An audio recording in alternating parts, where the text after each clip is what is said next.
Berangkatnya Jean-Paul Demerkny meninggalkan Sabah FC. So ini adalah satu berita yang cukup mengejutkan aku di dalam perjalanan Sabah FC sekarang ni. Aku ni sebenarnya mau prepare untuk berangkat sudah atas tujuan kerja untuk meninggalkan Malaysia, dan aku menyangkakan tidak ada apa-apa lagi lah perkongsian yang perlu aku lakukan selain daripada last video aku sebelum ni, di mana aku membawa anda untuk menumpukan perlawanan yang seterusnya, melupakan kekecewaan di saingan Piala FA itu dan memberi kepercayaan kepada perjuangan seterusnya untuk head coach kita, untuk pemain kita, untuk manajemen apa semua. Tapi tidak sangka-sangka Sabah Football Club di Sabah Football Club Facebook page mereka telah mengeluarkan statement 1 hour ago sewaktu video ini direkamkan yang Demerkny tidak lagi bersama Sabah FC.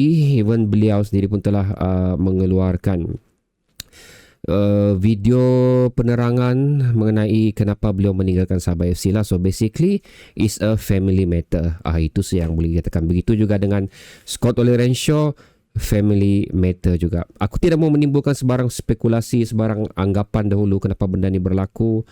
Tapi statement tu macam meragukan lah. Itu yang aku boleh katakan sini. Sampai situ saja spekulasi aku. Apa di belakang tu aku sebenarnya tak tahu. This is whatever the things in my mind sajalah mengenai situasi ni. Dan untuk maklumat kamu, video ni sebenarnya tidak patut aku keluarkan juga, kerana sekali aku tidak menyangkakan ada perkongsian lain lagi. Cuma aku terpaksa mengupdate mengenai situasi ni kerana ianya cukup penting untuk kita dan cukup besar untuk dia Demerkny lah, mengenai apa yang telah beliau achieve bersama Sabah FC setakat beberapa bulan ni. Beliau mendapat kritikan daripada penyokong-penyokong, tapi aku tetap menaruh harapan yang percaya beliau boleh mengemudi Sabah FC, walaupun pada ada beberapa kalanya aku sendiri pun macam yang mengkritik juga persembahan beliau.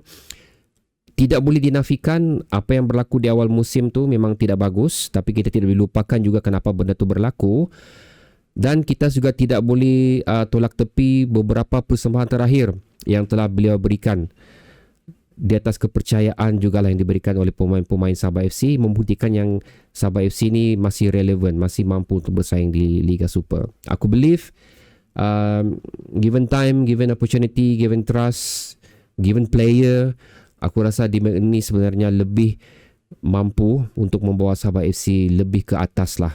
Hasil daripada apa yang telah diberikan kepada beliau ni. Again, untuk setakat persembahan yang beliau berikan ni, bagi aku beliau tidak mampu untuk memberikan 100% pengalaman beliau oleh kerana ketidak berapa lengkapnya kelab kita ni. Itu yang aku boleh katakan lah.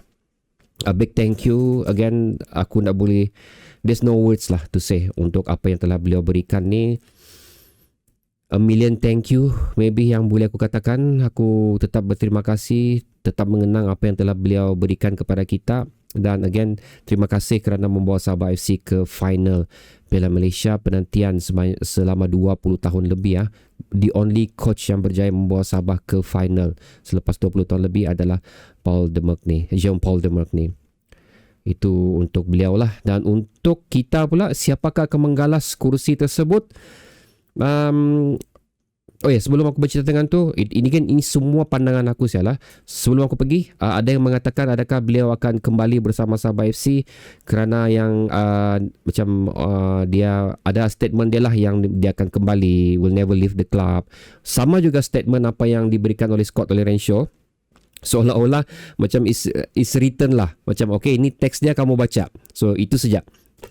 Again, seolah-olah. Aku tak tahu sama ada betul atau tidak. Mungkin juga betul, mungkin juga tidak. Tapi apa yang penting sekarang, kita just follow whatever statement they've been given from Scott dan juga Demerkny lah. Jadi ada yang bertanya adakah beliau akan kembali ataupun tidak. Itu tidak pasti. Sepanjang pengalaman aku hidup ni, aku telah melihat banyak perpisahan. Kerja, kawan, kehidupan apa semua banyak sudah aku saksikan. So bagi aku this is normal words lah yang orang akan cakap untuk perpisahan, yang macam bilang orang aku tidak akan berada di Sabah lagi, tapi bukan bermakna aku akan meninggalkan Sabah. Lebih kurang macam tu. It's a normal words lah. Di mana-mana acara pun orang akan cakap benda tu. So it might be hidden things, it might be not. Itu yang boleh katakan lah. Okay. Mengenai next coach untuk Sabah FC, So ramai orang bercerita mengenai OKS sekarang free agent, tapi ada juga rumus mengatakan beliau akan ke Akademi Mokhtar Dahari, tapi itu pun belum ada official statement dari mana-mana pihak sekalipun. So adakah kita akan beralih kepada OKS? Adakah OKS mau kembali bersama Sabah FC? Itu persoalan yang besar yang perlu kita ungkaikan atau cari jawapan dia lah, kerana tiada kepastian.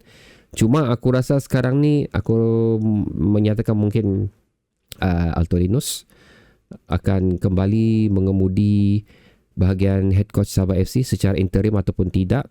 Adakah isu licensing untuk jadi head coach akan kembali menghantui kita? Itu pun kita tak pasti juga sekarang ni. So kita akan menunggu the next statement daripada Sabah FC lah tentang siapa yang akan mengisi hot seat Sabah FC untuk perlawanan-perlawanan yang akan datang. So itu saja dari aku guys. Again, apa yang aku cakap ni semua pendapat, semua my own opinion. Boleh katakan as a speculation saja. Aku tidak mengatakan iya. Terpulang kepada anda macam mana untuk menerima semua itulah.